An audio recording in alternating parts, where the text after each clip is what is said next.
Hello, YouTube. This is the Galley La Podcast, and today we're going to be reviewing the anime episode for the One Piece fan letter. So please like and subscribe if you have not. Leave a comment below on your thoughts on our review of this episode of One Piece. And I'm Akainu Fanboy, and the other guy's Geboss. And so, I loved this. I thought it was great. Beautiful animation.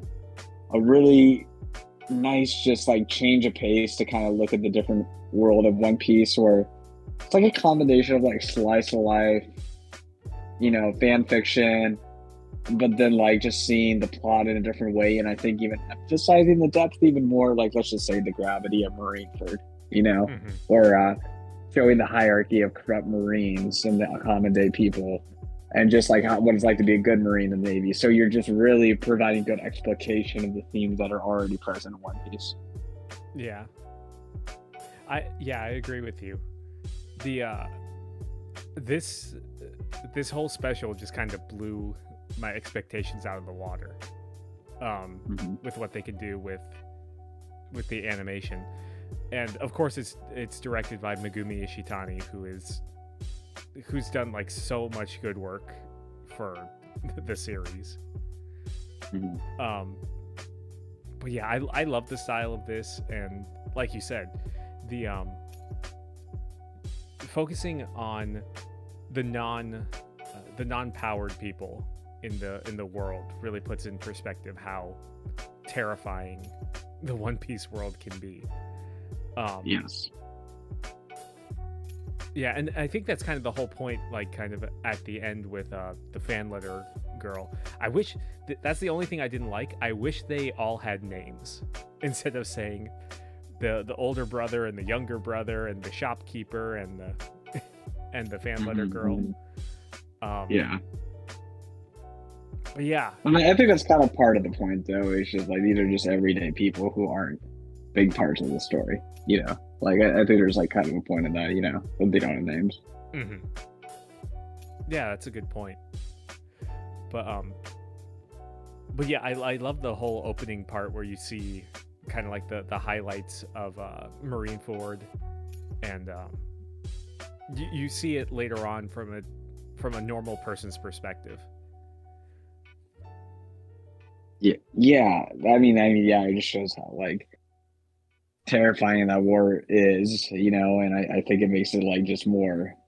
I think in some ways, like that was one thing I'd think you could critique. I mean, you did get the parts when they first animated Marineford, just like the gravity of it and how like crazy and brutal. Like one scene that pops to mind is when you have those like Whitebeard fodder pirates looking back and forth. Like on one side, you see Son Goku shooting off his huge shockwaves, fighting the Blackbeard pirates, and then they look to the other side and they see Akainu just shooting off all his lava fists, and then like all the ice breaks and they all fall through. So you do get like the feeling of helplessness in parts of Marineford, but I think like with this episode, you just like it was kind of one of the best representations, of it, just like how small they feel, and how terrible that war actually was, because sometimes I feel like the buggy humor can take the horror out of that war, out and everything, Yeah.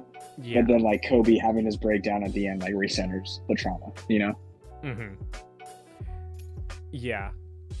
I would say I think my favorite part of this whole episode is the flashback with the older brother,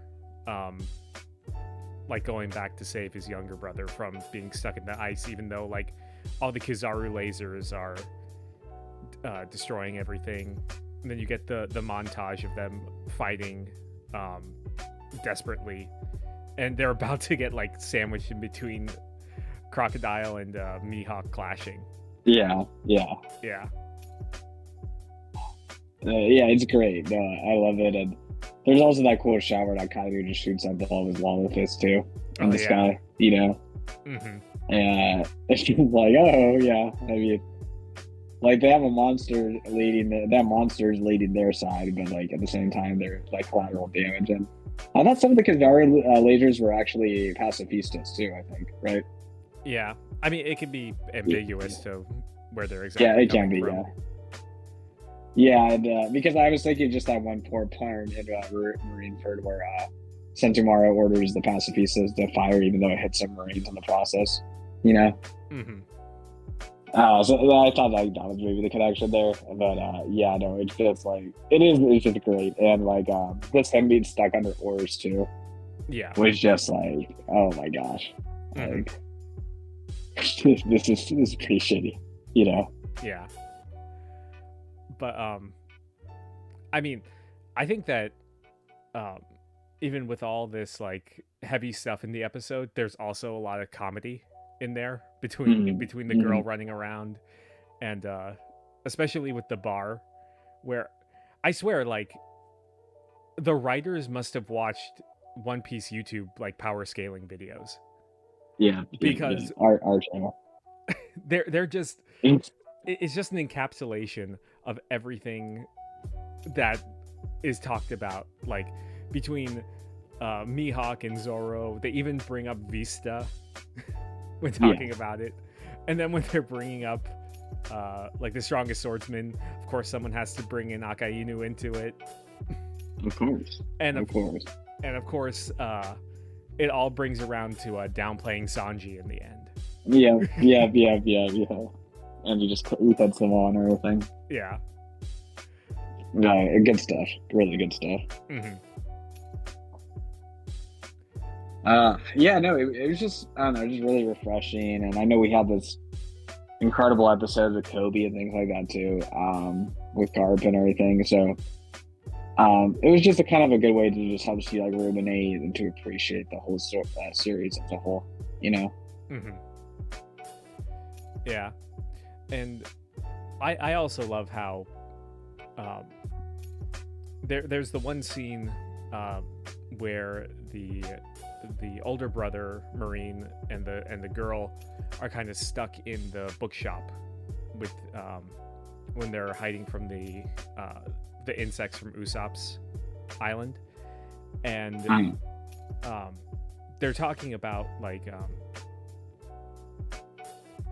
the girl wanting to go see Nami, and the older brother's like, oh, like why do you want to go see a pirate? They're all bad. And she's like, no, they're not all bad. And he kind of reflects on Luffy, and he's like, well, I guess you're right, because Luffy affected him in such a profound way when he was going to save Ace. I thought that was interesting. Right. That